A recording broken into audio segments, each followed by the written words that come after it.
Të lutem. Po.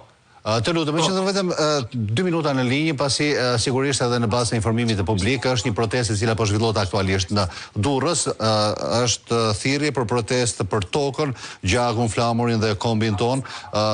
Sigurisht e kemi edhe pamjet në këtë moment, siç mund të shohim, janë përpara bashkisë së Durrësit, zoti Balliu, ju kërkojnë ndjesë edhe për ndërprerjen patjetër. Siç mund të shohim, pra janë qytetarë durrësak të cilët kanë dalë edhe ditën e sotme, një protestë organizuar me datë 3 qershor është thirrur në orën 16 përpara bashkisë dhe sigurisht është thirrje për protestë për tokën, gjakun, flamurin dhe kombin ton. Janë ftuar qytetarët durrësak të cilët të shkojnë, të marrin pjesë në këtë protestë, sigurisht për të ngritur zërin për sa i përket mbrojtjes së pronës që duan t'i bëjnë këta qytetarë. Nuk është era parë në fakt që protestohet në Durrës, janë edhe projekte të cilat për ndërtimin e pallateve, shëmbin e banesave, të cilët këta qytetarë i kanë zhvilluar më së një herë përpara bashkisë së këtij qyteti.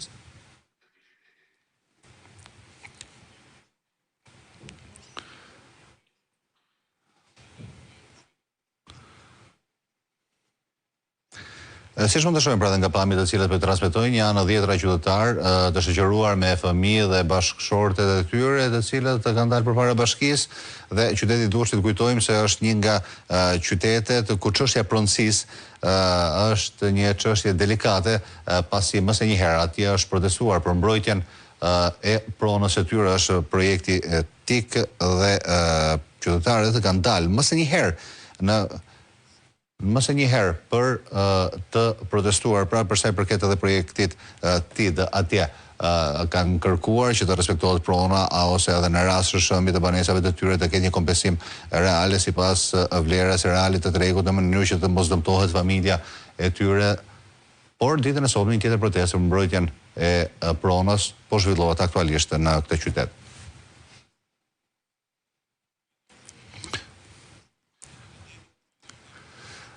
Zoti Balliu kërkoi ndjesë pasi edhe në sajt informimit të publik ku ka pak kënaqësi të qytetarëve, duhet t'i paraqisim aq më tepër për çështjen e pronësisë, ku ju jeni pak edhe disi më i ndjeshëm pasi keni protestuar vetë për të mbrojtur banesat në zonën e Asirit.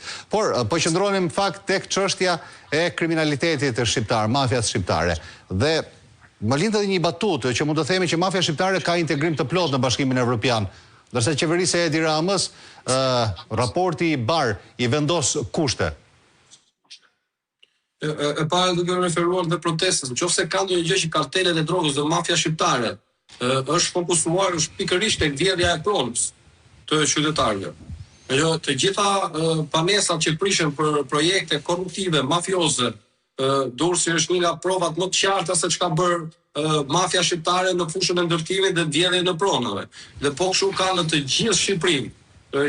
Ju keni parë se si Ergysa Gasi dinte me qindra hektar tokë prona nga hiçi. Ai biles ka prona edhe në Jug dhe sipas disa burimeve të ndryshme madje ka përvetësuar dhe ka vjedhur prona deri edhe në Zvërnes.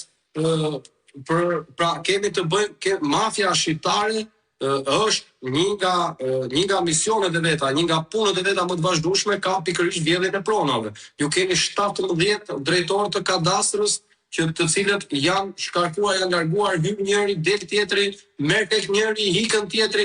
Pra keni në Vlorë, sepse kadastra e Vlorës ishte një zyrë e mafjes ku përvetësoheshin pronat e qytetarëve shqiptarë. Dhe aty është bërë masakër me pronat. Dhe kështu ka ndodhur në të gjithë Shqipërinë. Pra, është e njëjta gjë. Kjo është narkoshtet. Narkoshteti ta vjedh pronën dhe përdoret për mafjen, për të bërë investime mafja, për pastruar parat mafja. Ajo çka bie edhe në lidhje me raportin mediatik në Belgjik, është edhe fakti që nxjerrin studiuesit dhe gazetarët investigativ atje, që si u rrit mafia dhe kartelet shqiptare, aq shumë sa sot janë në të njëjtin nivel me kartelet e Meksikës që kanë në mos qindra vite që operojnë në fushën e drogës.